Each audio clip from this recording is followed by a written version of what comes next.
Good morning, afternoon. Can you guys hear me very well? Alrighty, fantastic. I may sit, I might stand, don't know yet. So I am Jerisha Roan. I am owner operator of GEWKC Bakery. So this class is going to be how you go move your side hustle back to your main gig, right? So there's a lot that goes into this. So this is what this class or session will be over. Okay. This is going to be interactive, so don't feel like we're just going to sit here, talk, ho hum, and just not be a vibe. We need to be a vibe, okay? Oh, let's see. Maybe. There we go. Alrighty, so Cakaboo was born off of a dare. So I always baked cakes with my grandmother, my favorite person in the whole wide world. She has since passed away, but I always baked cakes with her. And for everyone's birthday, event, whatever it was, you name it, that's what I did. But it was in 2009. It was my nephew's third birthday. He wanted a Spider Man cake. Had no idea at all how to do that, right? And my niece, who doubted me to no end, she was like, "You don't know how to make that." So I was like, "Don't ever tell me I don't know how to do something." So what I did was I stayed up all day, all night. I figured it out. I made that first Spider Man cake, and the rest was history. I took it to the birthday party. It was at Chuck E. Cheese. Took it to the birthday party. Someone saw there was like, "Oh my gosh, who made that?" And I'm like, "I did." And the rest was history. It was one person saw it, another person saw it. It was like magic, right? So I equate that to that was my passion and that was my destiny. So that is where it all started out. Other half of me is I've been in the mortgage industry since I was 17 years old. I know I'm only 25, but I've been in there for 17 years. So I had that background. I had the managerial experience. I had the mortgage, which is the pressures, the highs, the lows, the go, go, go, lots of emotions and feelings. So I did that. I worked my way up. I started out as a receptionist, didn't have a clue on what I was doing, figured it out, and I feel like that was the same thing I did with my business. I married the two. They're completely two different sides of the coin, but I feel like I married them very well. So with that, let me skip to eventually I realized that it wasn't just like, oh, I make cakes. This was a passion for me. And so I got the clientele, I got the business started, did all the legal things, right? But I was still out of my home. And I'm like, okay, we did this for a while. Let's see how far this goes. I got one customer, two customers, 10 customers, 20, 30, 100. Then they became repeat referrals, and then my business just grew from that point in time. Oops, wrong way. Click, maybe. Click, click. There we go. And it's not working. You're hitting the laser pointer, I think. Oh, okay, sorry. Just kidding. What is it doing? There we go. So, as an entrepreneur, if you're like, you know what, I have a few clients, I want to start a business. It doesn't you don't want to go that way, right? So just because you're like, oh, I have five customers, people are going to support me, they may and they may not, right? And when you start off, you're everything. So if you look at this slide right here, I have everything. I do marketing, I do inquiries, I do PR, I manage, I do the content creating, I do the bookkeeping, I do the cleaning, the HR, the project manager, the baker, the decorator. Literally everything under the sun because you're responsible for it. It's your baby, it's your everything. And if I don't have money to pay any of these people, who else is going to do it besides you? You have to be everything. And so going into that, you have to know from the start, you have to know all the ins and outs and all the details before you can hire people, before you can get people to do those other tasks. So I say this because there's a lot of balls up in the air. You're juggling, you're trying to figure out, you're like, is this right? Is this wrong? You're going to make mistakes, you're going to make errors, you're going to make all of those things. But you have to be mindful of these things. So I like to say, what's your why? Why are you doing this? And a lot of the, I did in the poll, it was like, I want to do it because I want to get out of poverty. I want to have money on the side. My current job is not making enough money for me. That is great, that is fantastic, but you have to go dig a little bit deeper. So for me, baking is more than a hobby. I love to see the excitement when people pick up their cake and they're like, "Oh my God, I love this!" Or I've done it where it's been a cancer patient and it's been their last birthday, and I have to make that special for them. I did a cake for a 3-year-old little boy, and it was his last birthday. So, thinking of those things, I have to give it my all, no matter how tired I am, no matter how anything, it doesn't matter. You have to always put your best foot forward. So that is my why, bringing people together. You have events, so it's whether it's a wedding, it's a birthday, it's a 50th anniversary, it's a 90th birthday. You bring people together. So you have to put your best foot forward. So for me, it is that passion, making people smile and bringing that excitement to them. So people love food, people love to eat, and why not have something cute while they're eating it, right?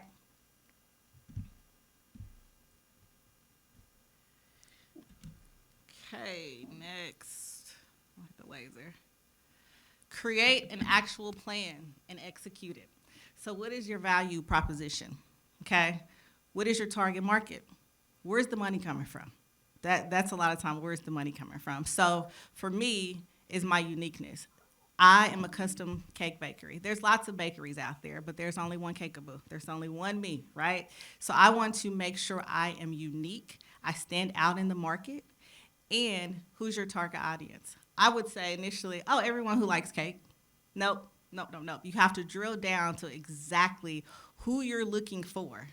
So if I am looking for Sarah, Sarah is a 27-year-old female who has 2 kids.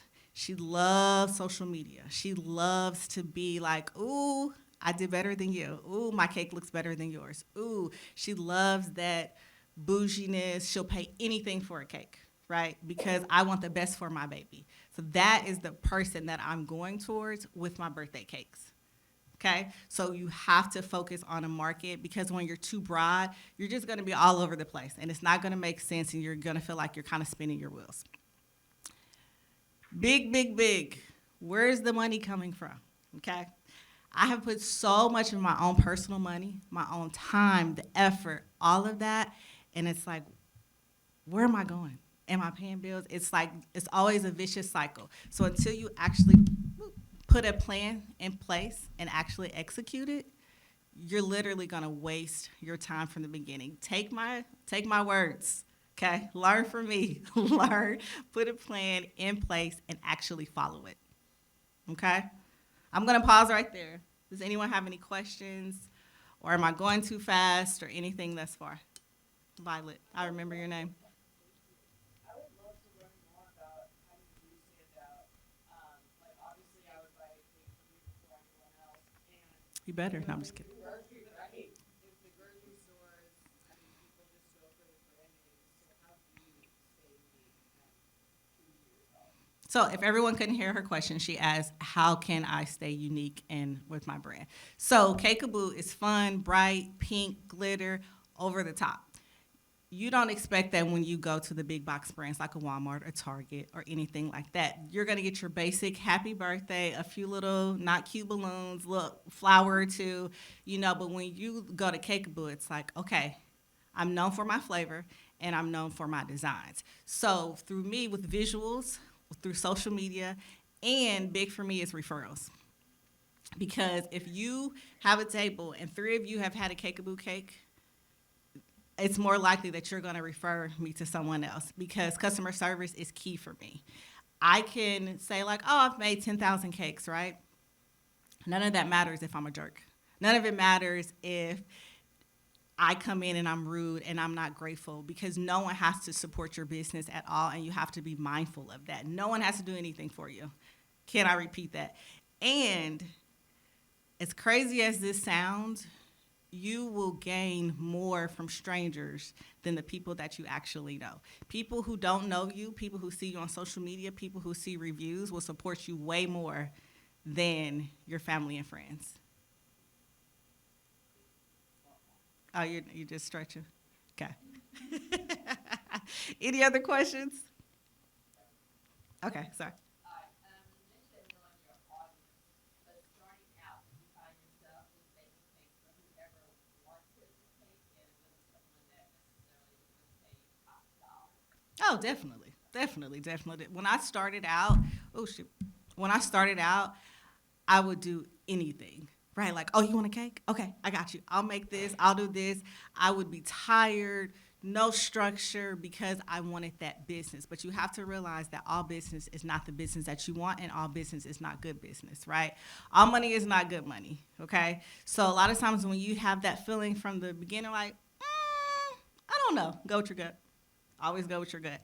But I did not know my target audience. This is something that I have learned throughout the process and over the years because I would make it. I'm not going to say like, oh, that's not my target audience. I'm not going to make their cake. Absolutely not. But that is not the way I'm going to market. So with me through my social media, people want to see, all right? And then with my Google reviews, they want to see like, oh, it's cute. But does it taste good? It's my number one. And how is she with customer service? And so if this is terrible, it can be cute all you want. They're still not going to get it. And so just being mindful of those things, but take the time to figure out your audience. That was super hard for me. Super hard for me. But it's so worth it. Absolutely. Any other questions? I can't see if no? Okay.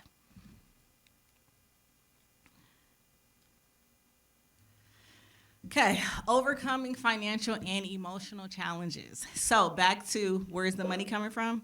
Because if you're like, oh, I'm going to quit my job. I'm used to making, let's say, $60,000 a year, okay? So I quit my job, that steady income, that steady pay, the steady everything. And literally entrepreneurship is, you know what? I'm going to make a cake. And I'm going to believe that Susie, Mike, Joe, John are going to buy a cake for me just because I said so. That sounds a little crazy, right? But a little piece of entrepreneurship, we got to be a little bit out there, I think. Because it's literally you're creating a product. No one knows you, and you expect people to buy it, and you expect people to support you and support your lifestyle, your family, your home, your everything. So you have to be super mindful about those things. And that comes with a lot of stress. You know, people are like, oh, I don't want to clock in anymore.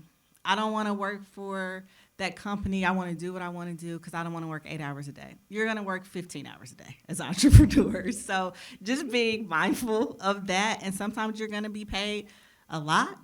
Sometimes you're going to be doing it for free, right? But it's your business. And so making sure you actually put a plan in place and not, I made $60,000 and hopefully I'll make $60,000. But when that mortgage is due, that rent is due, that car payment is due, you're starving, you're over of eating noodles, you're gonna have to figure something else out. So that's why it's important to put a plan in place. And then the emotional stress. You have to take care of yourself because you're working tons of hours, you're trying to figure out what you're doing, moving here, moving there, and then that is emotionally taxing. So just making sure that you put yourself in the forefront.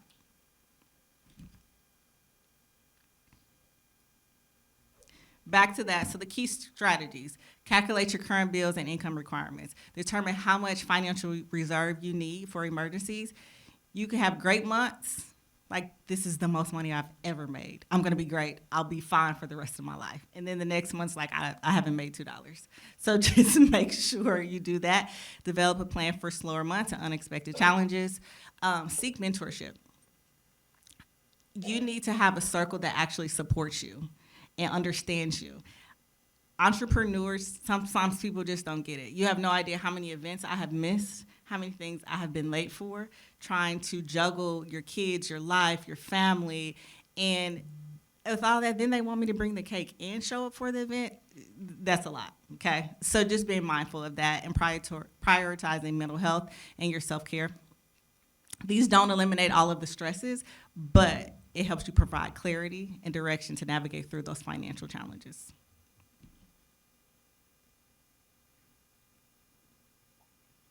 Okay, community and mentorship. Community is super important because we're a room of entrepreneurs or we're a room of aspiring entrepreneurs.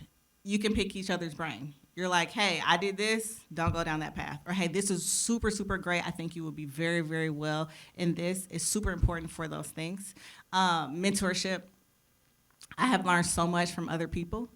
Never feel that, oh, I know how to do that. Oh, don't worry about that. I know how to do that.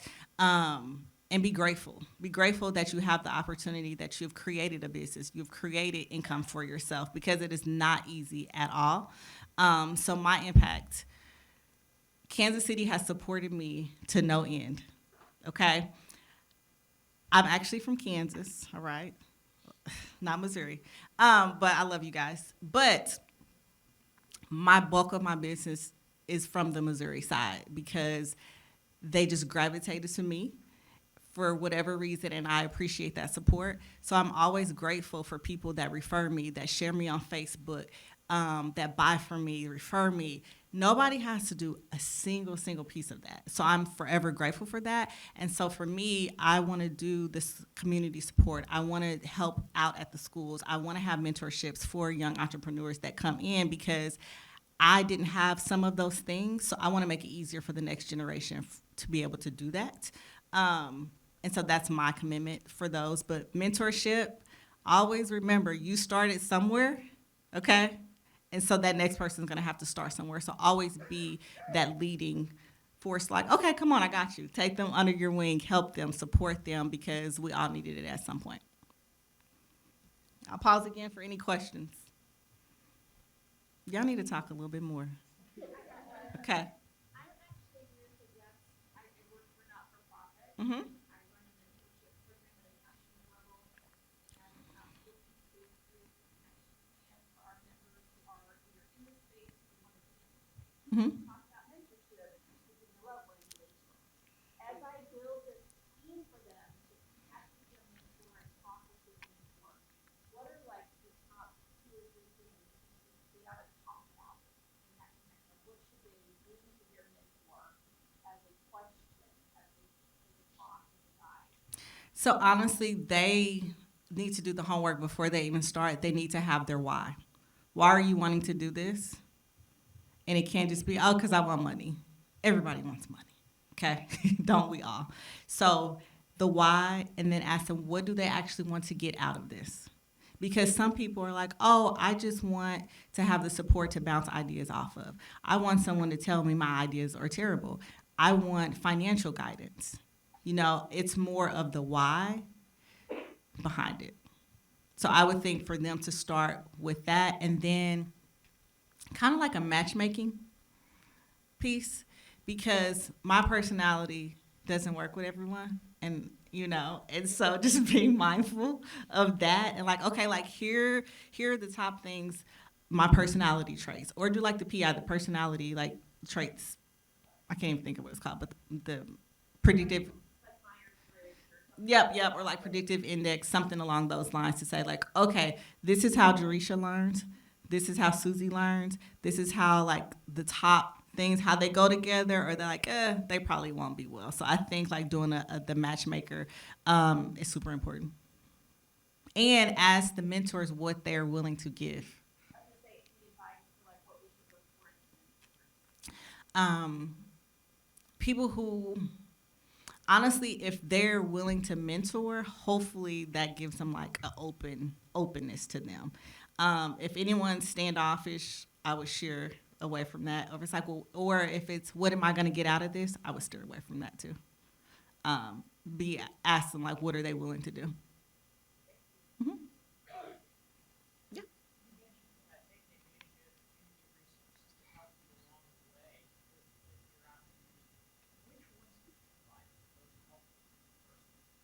So maybe I wasn't clear with that. So I would say the community, how I went into the community and supported them. So with Facebook, or like prime example, I'm in 2 school districts now, and I am not mentoring them. They're actually like reviewing my business, but it gives them the ability to look into my business, see some of the areas that I can improve on, and then it helps them with their projects. So then they're looking for entrepreneurship, and then that will steer them from like, okay, maybe these are kind of some pitfalls that we want to steer away from. So then when they go to their business, then they can avoid those things. So I've done lots with schools. I've done lots with adult daycares where I go in and decorate with them, and we're like the nursing homes. Like that's like the type of community I was referring to. I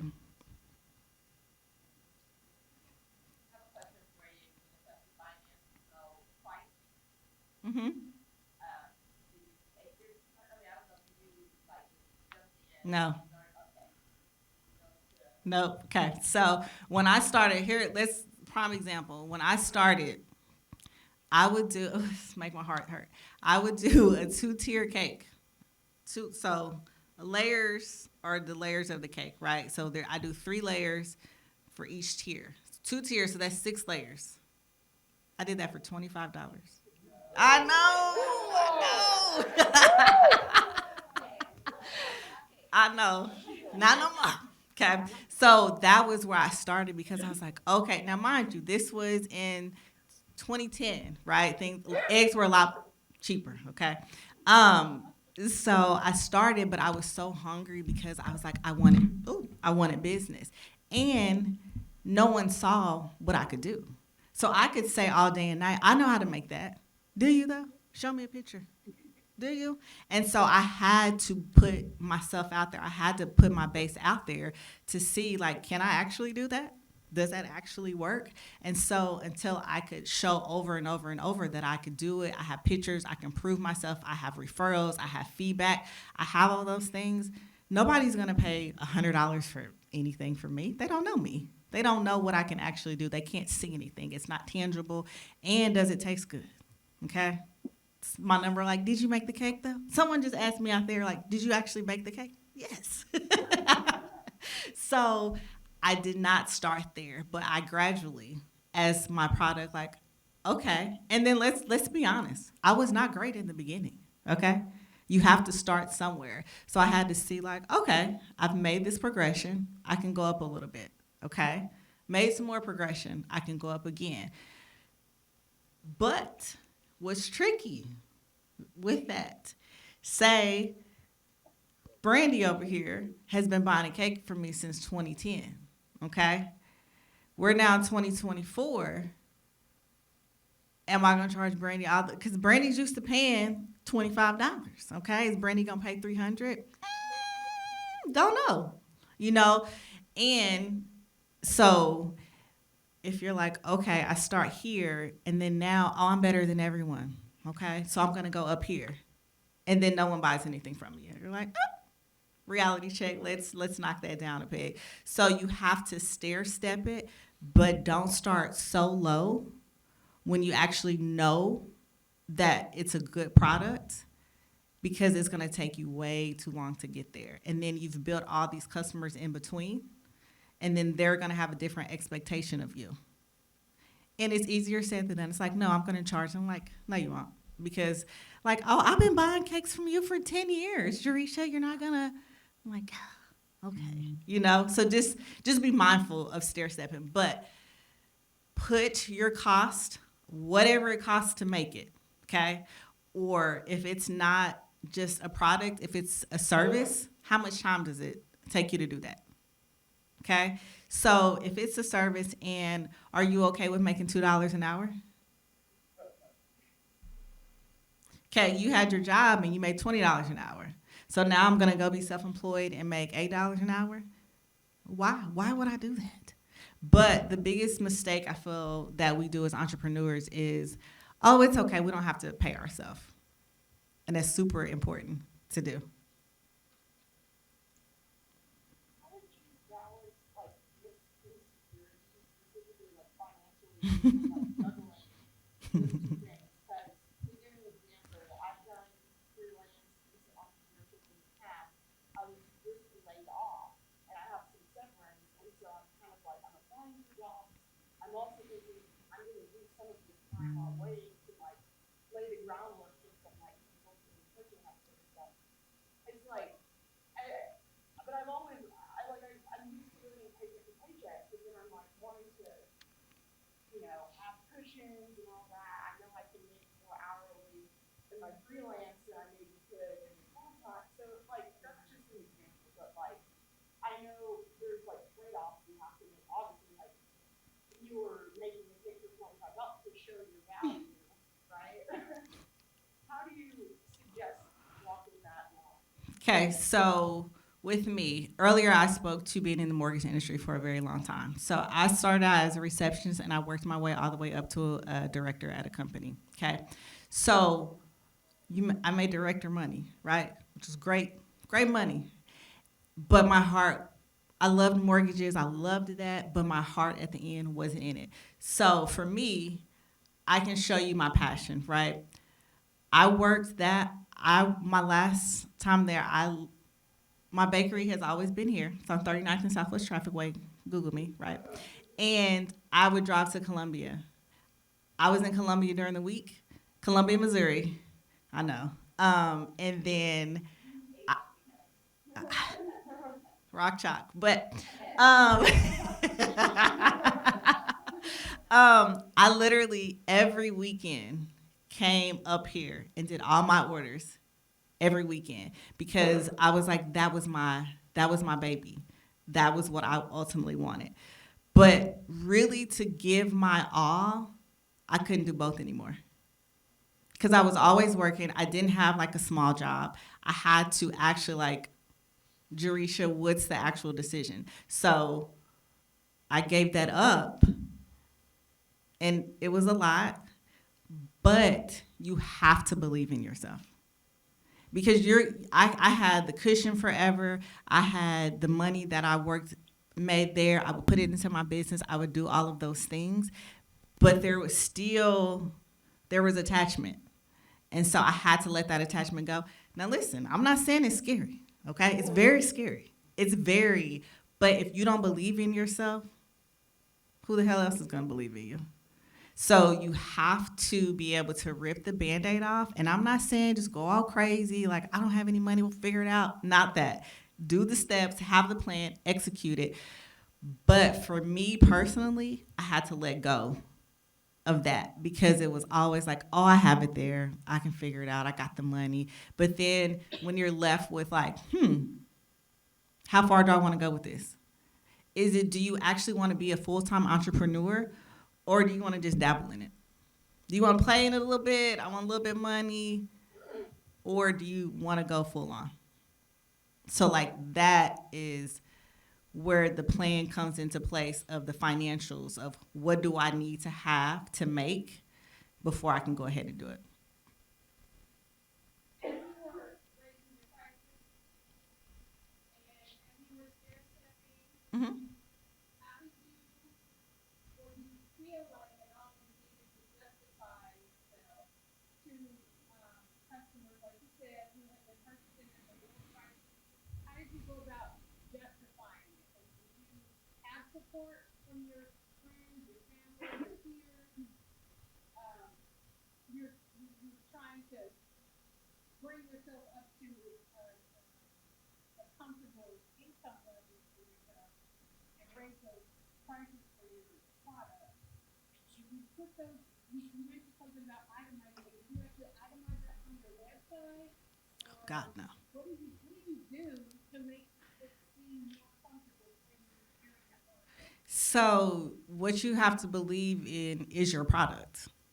If you don't believe in yourself, nobody else is. If you're not confident in your own abilities, if you're like, I think so, versus no, this is my price and this is why, and you move on, confidence goes a long way. So if you're not confident, and if you're like someone the other day, I gave them a quote for cupcakes, and it was like they were $60 per dozen. Okay, she wanted 2 dozen, and she came back. She was like, "Well, will you do it for 100?" No, no, no, I won't.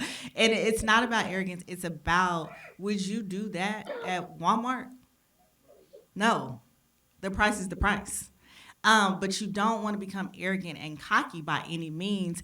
But when you are more timid and reserved and like, well, yeah, if you let that in, they will always run over you. They will always do it. And for my clientele that started with me, like now, Brandy, now you know $25 was not enough for that cake, all right? So as I have gotten better, my time, my experience, all that comes into play. And if you don't feel comfortable, I'm sorry. Would I probably still give a discount to a degree? Absolutely.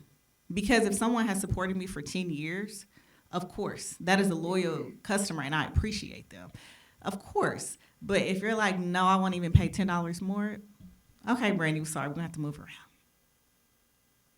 But do I ever post? This is, and again, this could be a personal pet peeve of my own. But when people are like, "Oh, I'm raising my prices," why do you need to tell anybody? Just do it. Why are you bringing attention to it? Because if it's like, "Oh, well, what is it? Well, how much?" Or I don't feel like this, or no one, I can't say like, "Oh, eggs." Literally, this is real life. Okay, I buy 5 dozen carts of eggs, right? That cart cake was $4.94. Okay, all right, $4.94. I literally went to the Walmart last week, and it was 19.24. So it's just like everything has gone up. So cream cheese has gone up like 3 times. I can't keep my price the same and give you that product. Do you want me to go buy Best Choice or this? That's just not my brand. That's not who I am. So like that comes into play. And if someone questions you too much, that's not the customer for you. That's my opinion. Speaking about inflation, how are you, setting your company up for, because to me, I see it as a luxury item. I don't have to have it, Mhm. but I do want it. Mhm. And just with everything going up and cost of goods are so good, just to do sustain yourself as prices increase. So, a couple things. One, you can always have the fear of, I mean, because I have this, I'm like, I'll be busy. I'm like, oh, no one has emailed me in a couple hours. No one buying cake anymore. What's going on? But I'm confident that people will. So imagine this room, right? And imagine half of the room can't afford. It's a luxury item. It's not like a necessity, right? The other half can. But how many people are out here? How many people are not in the same situation as you are? So I think my problem in the beginning was, would I pay that much for that? Would I? But I don't think the way any of you in here do. So what my perception of a luxury item is may not be the same as you. I mean, I've had people, which of course I'm a drama queen with my daughter's birthday because I'm the cake lady, right? So of course she's gonna have 10,000 cakes. But I've done cakes for people and they want 4 different cakes for one birthday party. And it's like, I mean, I do it because it's me, but like, would I actually buy that? You have to take yourself out of the equation because what you will do, other people won't. And so that was something that I had to learn along the way because it's like, well, I don't know. Take yourself out of the equation. You are here to provide a product, a service, or that if you go in doubting it, that's on you. You're creating your own errors for no reason. Anybody else? Okay. I can't see. Sorry.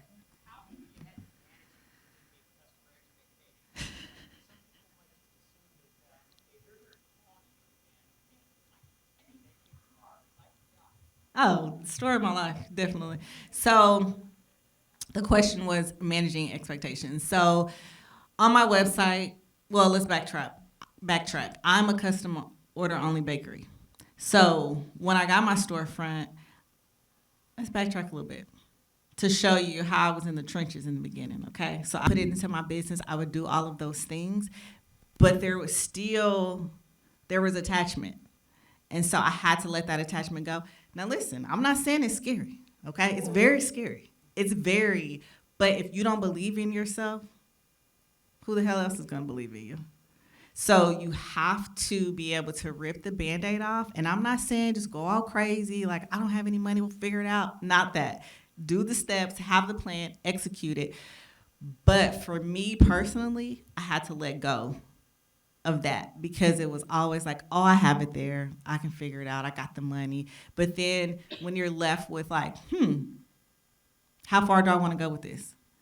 Do you actually want to be a full-time entrepreneur or do you want to just dabble in it? Do you want to play in it a little bit? I want a little bit of money. Or do you want to go full on? So like that is where the plan comes into place of the financials of what do I need to have to make before I can go ahead and do it.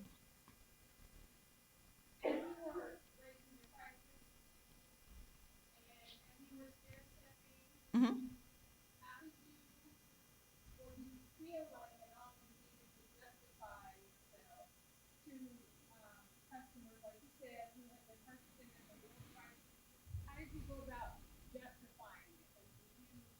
Support from your friends, your family, your peers. You're trying to bring yourself up to a comfortable income level for yourself and raise those prices for your product. You put those. You mentioned something about itemizing. Do you actually itemize that on your website? God, no. What do you do to make it seem more comfortable when you're hearing that word? So what you have to believe in is your product. If you don't believe in yourself, nobody else is. If you're not confident in your own abilities, if you're like, I think so, versus no, this is my price and this is why, and you move on, confidence goes a long way. So if you're not confident, and if you're like someone the other day, I gave them a quote for cupcakes, and it was like they were $60 per dozen. Okay, she wanted 2 dozen, and she came back. She was like, "Well, will you do it for 100?" No, no, no, I won't. And it's not about arrogance. It's about, would you do that at Walmart? No, the price is the price. But you don't want to become arrogant and cocky by any means. But when you are more timid and reserved and like, well, yeah, if you let that in, they will always run over you. They will always do it. And for my clientele that started with me, like now, Brandy, now you know $25 was not enough for that cake, all right? So as I have gotten better, my time, my experience, all that comes into play. And if you don't feel comfortable, I'm sorry. Would I probably still give a discount to a degree? Absolutely. Because if someone has supported me for 10 years, of course, that is a loyal customer and I appreciate them. Of course. But if you're like, no, I won't even pay $10 more, okay, Brandy, I'm sorry, we're gonna have to move around. But do I ever post? This is, and again, this could be a personal pet peeve of my own. But when people are like, "Oh, I'm raising my prices," why do you need to tell anybody? Just do it. Why are you bringing attention to it? Because if it's like, "Oh, well, what is it? Well, how much?" Or I don't feel like this, or no one, I can't say like, "Oh, eggs." Literally, this is real life. Okay, I buy 5 dozen carts of eggs. Right, that cart cake was $4.94. Okay, all right, $4.94. I literally went to the Walmart last week, and it was $19.24. So it's just like everything has gone up. So cream cheese has gone up like 3 times. I can't keep my price the same and give you that product. Do you want me to go buy Best Choice or this? That's just not my brand. That's not who I am. So like that comes into play. And if someone questions you too much, that's not the customer for you. That's my opinion. Speaking about inflation, how are you setting your company up for, because to me, I see it as a luxury item. I don't have money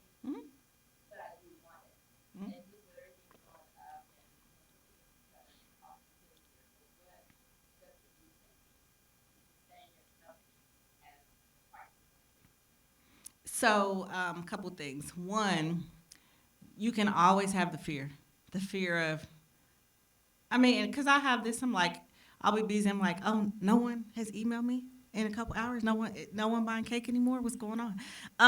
But I'm confident that people will. So imagine this room, right? And imagine half of the room can't afford. It's a luxury item. It's not like a necessity, right? The other half can. But how many people are out here?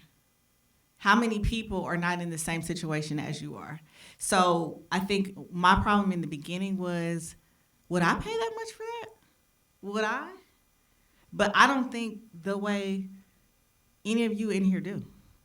So what my perception of a luxury item is may not be the same as you. I mean, I've had people, which of course I'm a drama queen with my daughter's birthday because I'm the cake lady, right? So of course she's gonna have 10,000 cakes. But I've done cakes for people and they want 4 different cakes for one birthday party. And it's like, I mean, I do it because it's me, but like, would I actually buy that? You have to take yourself out of the equation because what you will do, other people won't. And so that was something that I had to learn along the way because it's like, well, I don't know. Take yourself out of the equation. You are here to provide a product, a service, or that if you go in doubting it, that's on you. You're creating your own errors for no reason. Anybody else? Okay. I can't see, sorry.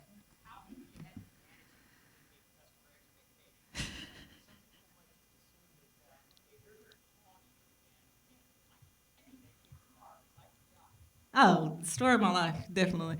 So the question was managing expectations. So on my website, well, let's backtrack. I'm a custom order only bakery.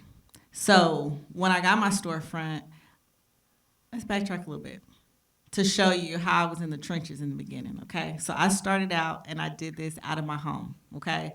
And my loyal customers, my day ones, know I never let anyone come to my house to pick up their orders. Again, I don't know any of these people, right? They have found me, maybe someone sent them, I didn't know any of them. So where I started at is I would go to Quick Trip.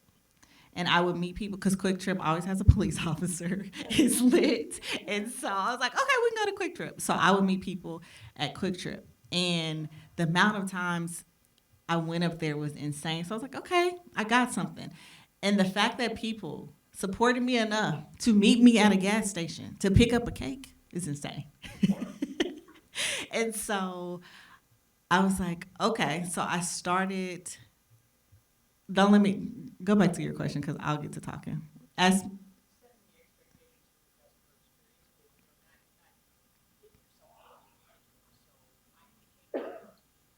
okay, so I started there, and then I got a storefront because I wanted people.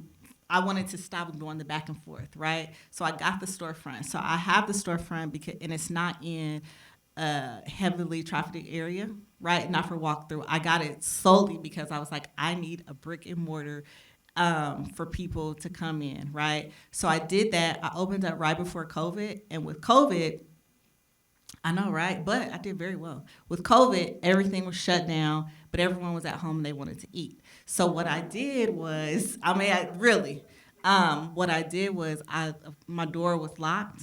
And so I was like, okay, let's keep it this way. So I've kept my model of custom by appointment only. So you have to go through my website. And on my website, I initially said, hey, but this is when I was working, I at least need a 2-week notice. Okay? I have since changed that to 3 days, but I'm going to tell you in the beginning if I can do it or if I cannot. But you might catch me on a day where I'm not extremely busy, and if you're like, hey, I need this cake by tomorrow, if I'm not busy, I will do it. But I can't expand myself to the point where it's going to stress me completely out. That doesn't make sense. But all you have to do is communicate with people. Nope, I can't do that, or I can, or give them an alternate date. You wanted it Wednesday? I can't do it Wednesday, but I can do it Thursday. I've literally had people change parties, change. People are crazy about cakes. Anybody else? I can't see anybody else. If no, okay. Okay. So you are built for this. If this is what you actually want to do, if you look at those cakes, so entrepreneurship, test your limits, but resilience, passion, and purpose are all the building blocks that remind us we are equipped for success. Look at that cake. Look how ugly that is when I started, right? The one that has the happy birthday on it with the lion. And people were buying that, right? And so you have to know you have to start somewhere. You have a starting point. And then that's a jazz cue right there recently. Self doubt. I feel like we have a lot of that. The imposter syndrome. It's a part of the journey. I'm not saying like, oh, yeah, you should believe that you're terrible. No, but it happens. It's like acknowledging that this will happen. You'll have rough days. You'll have great days. But it's a part of the journey. To counter that, acknowledge your strength. It's like, I'm really good at this, all right? I might just having a terrible time right now. I might be having a terrible day. This may be like a lull, a valley instead of a peak, but just keep that in mind. And always go back to the power of your why. Why am I actually doing this? And let your purpose go through with those moments of doubt.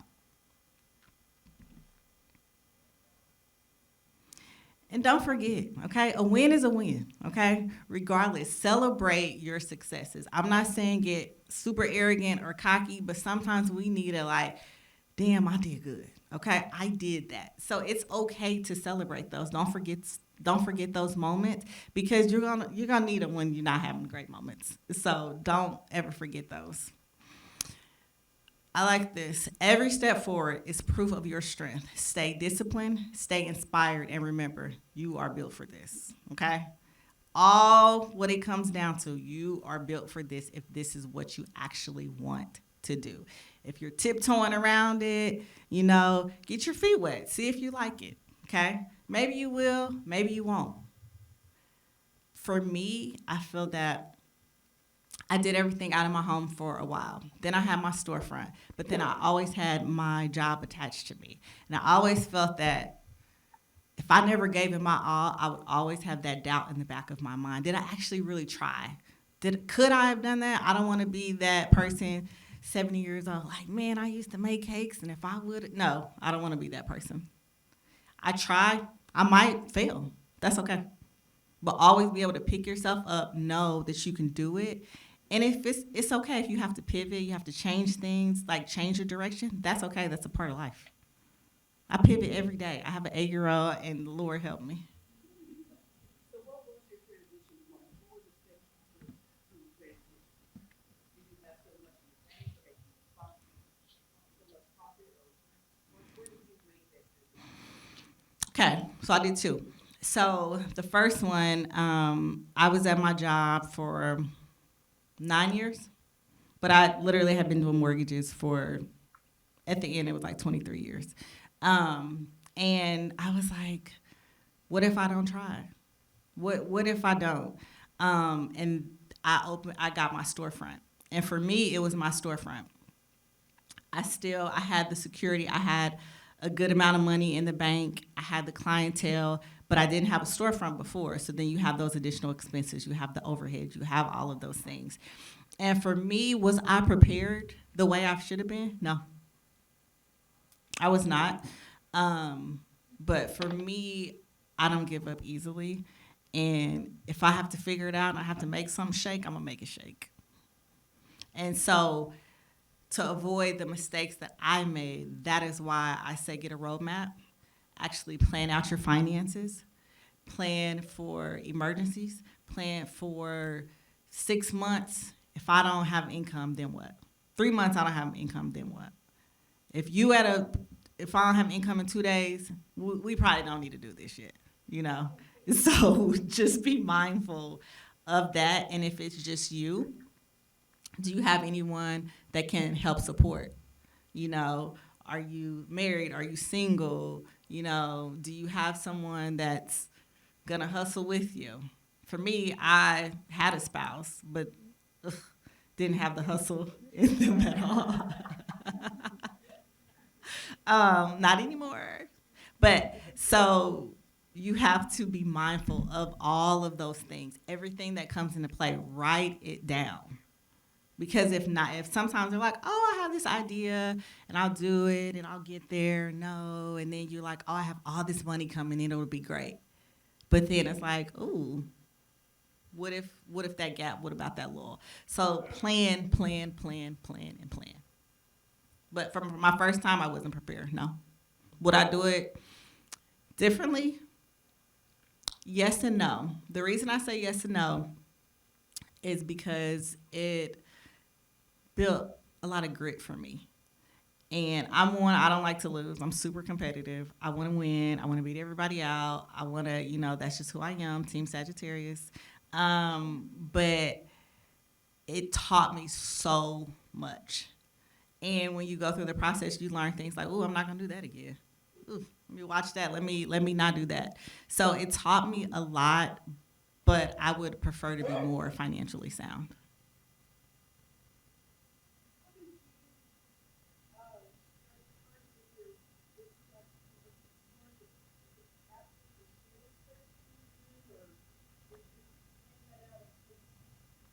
No, I didn't plan it out at all. No, I learned that along the way.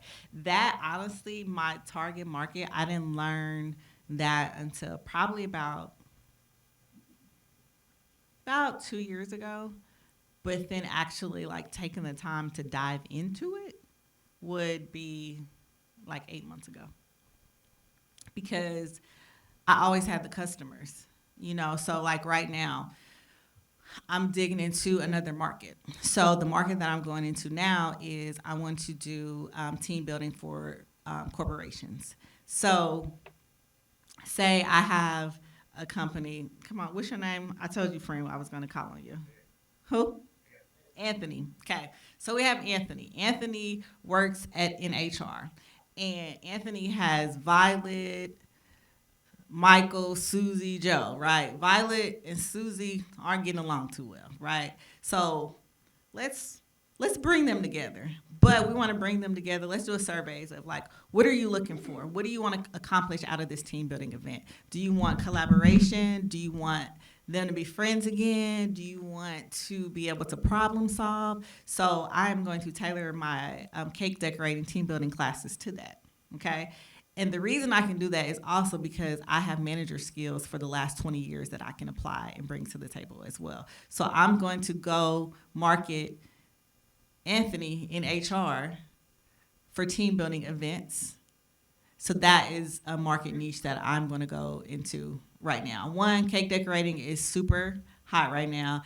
DIY, TikTok. Everybody wants to make a cake. Everyone wants a good picture. Everyone wants all of that. And then it's actually really fun. So to tailor that to them, that is a market that I'm going to go into. But I did not start in the beginning with a target market. No, I had no clue.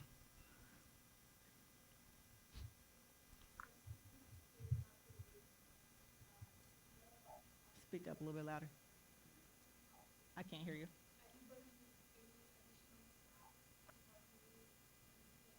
Oh, definitely. Another thing not to do that I've done my whole life, career, have a team. It's okay to have a team, all right? In the beginning, I'll be honest, I was like, well, what if they take what I'm doing and run with it, right? There's only one Kakaboo, there's only one Jerisha, and if you always have that fear, you'll never get anywhere. You cannot grow if you're like, I have to control everything. And I'm still working on that, so don't judge me, but it's literally like the control of like, are you gonna do it right? I know all these people. I go back to the Brandy. Brandy knows me for 10 years. If you come over and make this cake, I'm gonna have to hear Brandy's mouth. All right. Do I want to hear that? Do I want to do that? Or do I want to like mess up my customer service that I've worked so hard to build? But that's why you actually take the time to teach and train them your way. Thank you.